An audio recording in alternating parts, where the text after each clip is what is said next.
નમસ્કાર મિત્રો, ફરીથી આજે આપણે અર્થશાસ્ત્ર એની અંદર આગળનો વિડીયો જોઈએ, જેમાં સ્તંભ આકૃતિના પ્રકારો. પહેલું ચેપ્ટર છે અર્થશાસ્ત્રમાં આલેખ, એની અંદર સ્તંભ આકૃતિના પ્રકારો.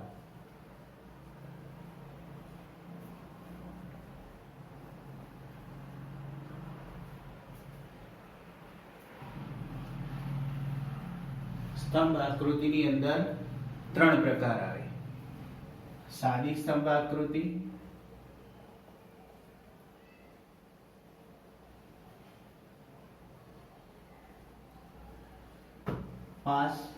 પાસેની સ્તંભ આકૃતિ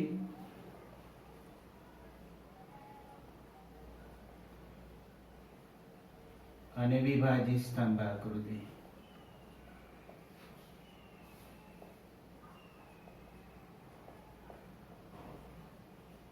વિદ્યાર્થી મિત્રો, આ વખત જે બોર્ડની પરીક્ષા ગઈ એ બોર્ડની પરીક્ષાની અંદર જે 5 ગુણનો આલેખ પૂછાયો તો એ સાદી સ્તંભ આકૃતિ હતી. તો બોર્ડની અંદર 5 ગુણનો આલેખ પૂછાય તો ગ્રાફની અંદર આલેખ દોરવાનો, આલેખ દોર્યા પછી એનું વિશ્લેષણ કરવાનું. તો આપણે જોઈએ સ્તંભ આકૃતિ. તો પહેલી સ્તંભ આકૃતિની વાત કરીએ કે જેમાં એક આધાર હોય અને એક ચલ હોય. આ મૂલ્ય દર્શાવવું હોય તો સાદી સ્તંભ આકૃતિ બની શકે. એનો મતલબ કે માહિતી એક હોય તો એ માહિતીને દર્શાવવા માટે માહિતી એક હોય તો એ માહિતીને દર્શાવવા માટે સાદી સ્તંભ આકૃતિનો ઉપયોગ થાય છે. સાદી સ્તંભ આકૃતિની અંદર આપણે જોઈએ કોઈ બી સ્તંભ આકૃતિ હોય તો જે x ધરી છે એની ઉપર સ્વતંત્ર ચલ આવે છે અને y ધરી છે એની ઉપર પરતંત્ર ચલ આવે છે. સ્વતંત્ર ચલની વાત કરીએ આપણે સમય, મહિનો, વર્ષ વગેરે વગેરે આવી શકે.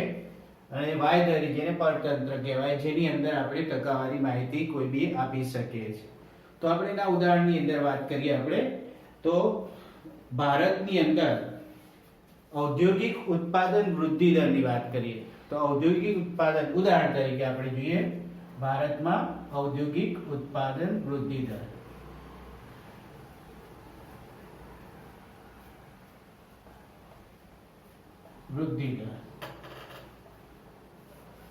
જેમાં આપણે જોઈએ દર વર્ષની અંદર કયો ઉદ્યોગ દરની અંદર શું ફેરફાર થાય છે. તો 1961 થી 70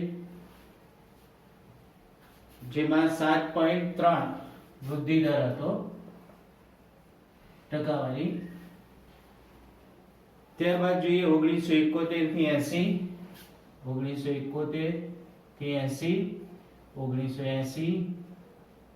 91, 1991 થી 2000.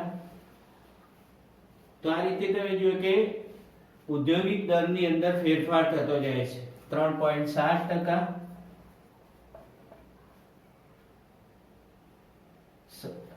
3.7%, 7. ત્યાર પછી આ ઘટે છે, પાછું વધે છે 5.7%, 7.7% અને છેલ્લે 2001 જેની અંદર 6.7% આવશે. તો આ રીતે ઔદ્યોગિક દરની અંદર જે વૃદ્ધિ દર છે, અહીંયા વર્ષ આવશે, અહીંયા વૃદ્ધિ દરમાં ફેરફાર થતો જોવા મળે. શરૂઆતમાં પછી એમાં વધારો થયો, ઘટાડો થયો. તો આનો સ્તંભ દોરવાનો છે. તો આપણે ઉદાહરણ તરીકે જોઈ શકીએ કે x ધરી એની ઉપર વર્ષ દર્શાવવામાં આવશે અને y ધરી જેની અંદર વૃદ્ધિ દર. તો x ધરીમાં આપણે જોઈએ આમાં ટોટલ સંખ્યા જોઈએ, સૌથી નાની આ છે અને સૌથી મોટી 7.7 છે. તો એમાં આપણે સ્કેલ માપ લઈ અને આલેખ બનાવીએ છીએ. તો 2 નો ગાળો રાખીશું, 2, 4, 6, 8, 10, 12. હવે આપણે જે શરૂઆતમાં પહેલો સ્તંભ બનાવવાનો છે 1961 61 થી 70. તો જે પહેલી માહિતી આપી એ જ લેવાની છે. અહીંયા આપણે એવું નહીં કે પહેલા નાની પછી મોટી મોટી મોટી, જે આપી હોય તે લેવાનું છે. 1961 થી 70 માં 7.3, તો અહીંયા આપણે જોઈએ આની બંને વચ્ચે 7 છે અને 0.3, તો એ પ્રમાણે આપણે એનો આલેખ દોરી દઈશું. ત્યાર પછી 3.7, તો 1971 થી 80 ના ગાળામાં 3.7, તો 3 અહીંયા આવે. તો આ રીતે આમ એક પછી એક આલેખ, સ્તંભ આલેખ બનાવીશું, જેને સ્તંભ આકૃતિ તરીકે, જેને સાદી સ્તંભ આકૃતિ કહેવામાં આવશે. તો સાદી સ્તંભ આકૃતિમાં એક આધાર, જે વર્ષ અહીંયા બતાવ્યું, અને એક ચલ, જે વૃદ્ધિ દર. આમ કોઈ એક માહિતી આપી હોય તો સાદી સ્તંભ આકૃતિ બને, જેમાં x ધરી અને y ધરી છે. હવે આપણે જોઈએ પાસ પાસેની સ્તંભ આકૃતિ.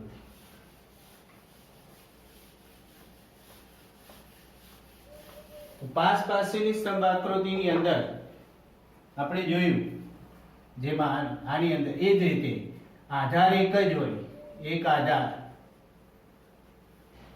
અને એક ચલ હોય, પણ આ ચલના વર્ગો એક કરતા વધારે હોય, એક કરતા વધારે વર્ગો હોય છે. આધાર એક હોય, ચલ એક હોય, પણ એ ચલના એક કરતા વધારે વર્ગો હોય. તો કેવી આકૃતિ બનશે? પાસ પાસેની સ્તંભ આકૃતિ બને છે.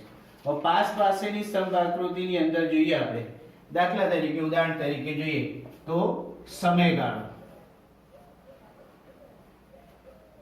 હવે સમયગાળાની વાત કરીએ આપણે, તો સમયગાળામાં આધાર એક રાખીએ છીએ આપણે સમયગાળો, એની અંદર એક આધાર,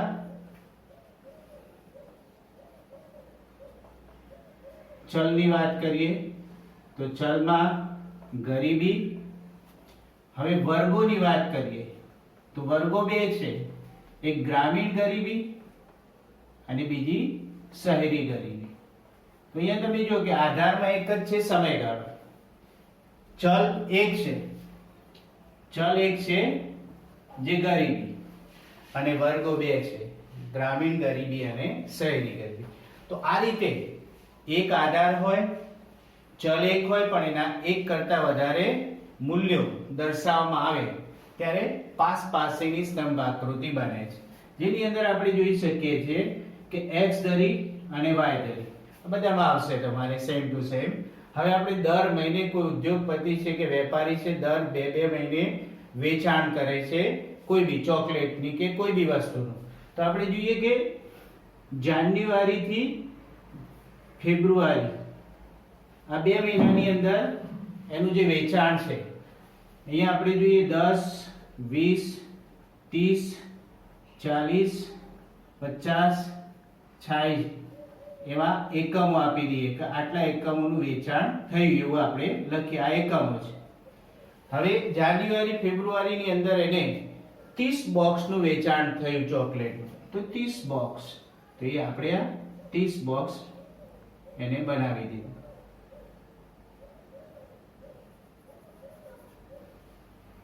જાન્યુઆરી અને ફેબ્રુઆરીમાં હવે એને 30 બોક્સ ચોકલેટ, 30 બોક્સ ચોકલેટ આનું વેચાણ થયું, અને 20 બોક્સ એને ખાલી સાદી ગોળીઓનું વેચાણ થયું, જે સાદી ગોળી છે. હવે આ 2 મહિનામાં 2 વસ્તુનું વેચાણ કર્યું છે, એટલે 2 આધાર થઈ ગયા. વર્ગોની અંદર આપણે ગ્રામીણ શહેરી ગરીબી કહેતા, એની જગ્યાએ આપણે અહીંયા કહીશું ચોકલેટ અને સાદી ગોળી. ચલ તો એક જ છે કે જે એકમ છે, અને આધાર મહિના છે. એ રીતે આપણે અહીંયા બીજું જોઈએ કે ફેબ્રુઆરી થી માર્ચ. તો ફેબ્રુઆરી થી માર્ચની વાત કરીએ આપણે, તો એની અંદર પણ આપણે જોઈએ કે ચોકલેટ અને ગોળીનું વેચાણ કેટલું થયું. હવે ચોકલેટનું આપણે અહીંયા જોઈએ વેચાણ 40 બોક્સ થયું છે, 40 બોક્સ, અને ગોળીનું વેચાણ 30 બોક્સ થયું છે, તો 30 બોક્સ.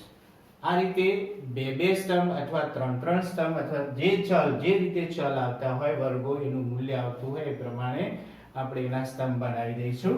ત્યાર પછી એ સ્તંભને જે સ્તંભ કોઈ એક સ્તંભ છે કે એને આપણે આ રીતે શું કરીશું, શેડ આપી દઈશું, જેનાથી આપણને ખબર પડે કે કયા સ્તંભમાં કઈ વસ્તુનું વેચાણ એક સરખું થયું છે.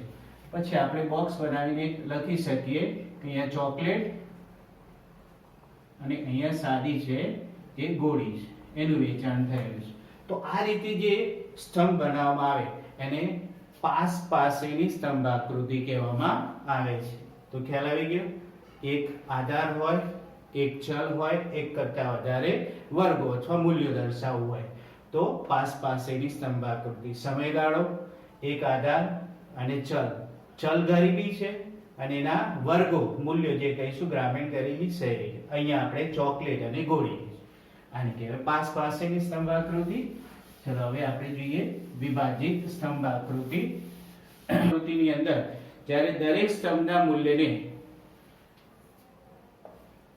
દરેક સ્તંભના મૂલ્યને એકથી વધુ પેટા વિભાગમાં વહેંચવામાં આવે, એકથી વધુ પેટા વિભાગમાં વહેંચવામાં આવે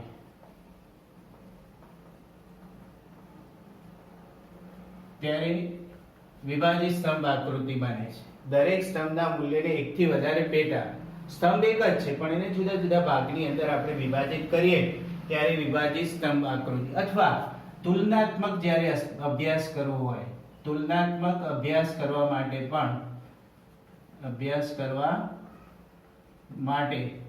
પણ સ્તંભ આકૃતિનો ઉપયોગ કરવામાં આવે છે. સાથે સાથે તુલનાત્મક અભ્યાસમાં વિભાજિત વર્તુળનો પણ ઉપયોગ થઈ શકે છે.